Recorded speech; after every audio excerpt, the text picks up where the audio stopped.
Good morning. It's Friday morning. Today we're going to read Luke 3 5 through 8. Luke 4 5 through 8.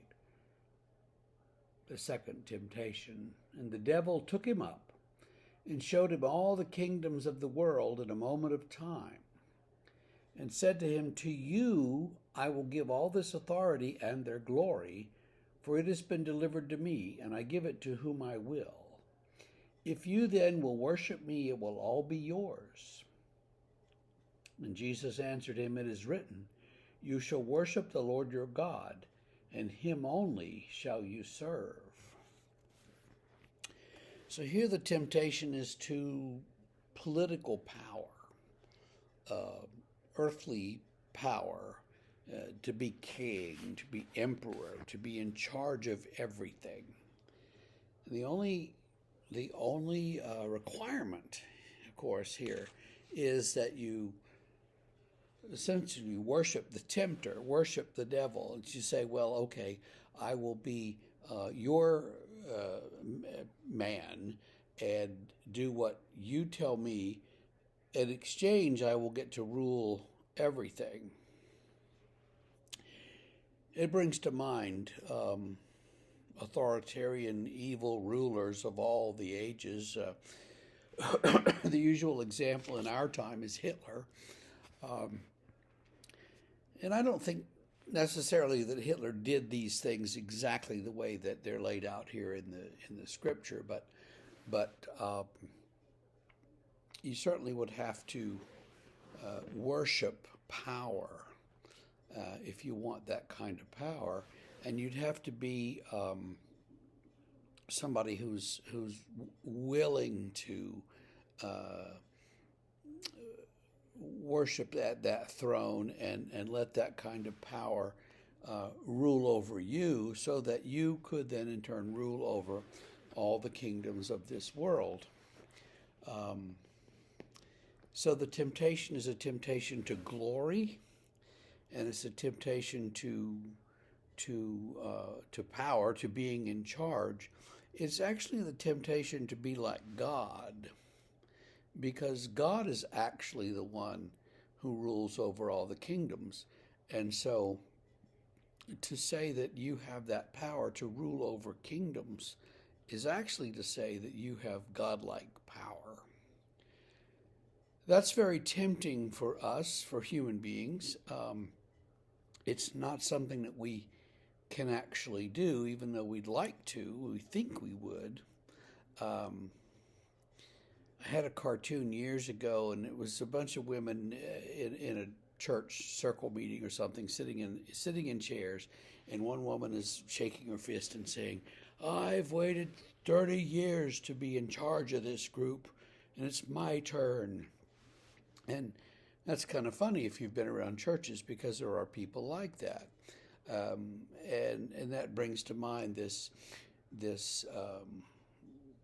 worship, if you will, of power.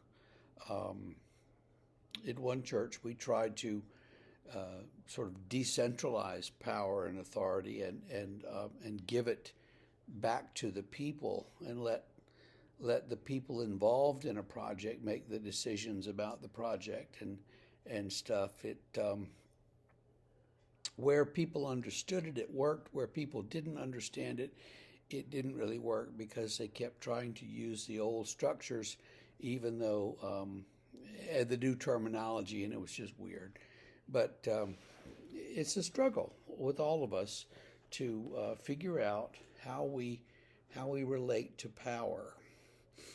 There has to be somebody in charge of a thing. You can't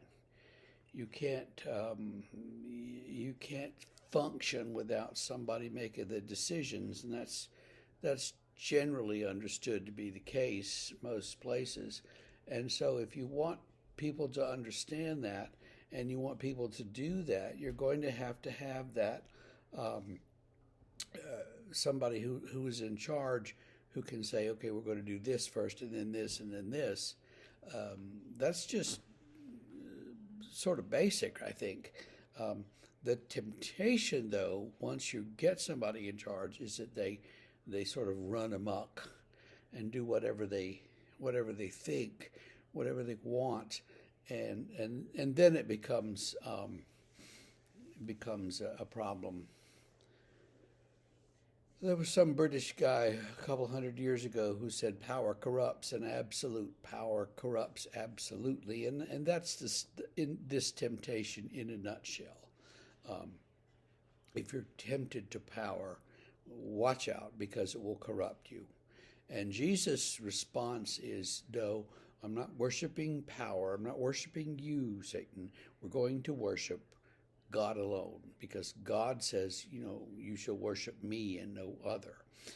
If we do that, if we honor God and no other, then everything sort of straightens out and we're better able to survive. So think about this temptation today and think about it when you go to, you look at your politicians and everybody wants your vote.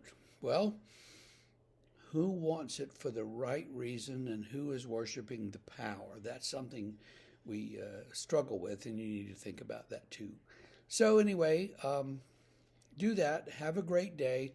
If you have been missing these on YouTube, by the way, I finally have gotten it back logged in, and so welcome back. If you wonder what I've been doing in the meantime, if you can find your way to Facebook somehow, they're on there 2 or 3 places. And if not, I'll try to figure out how to get them from Facebook back to YouTube. It's much easier to go the other way, so we'll see. At any rate, you have a great day. We'll see you tomorrow.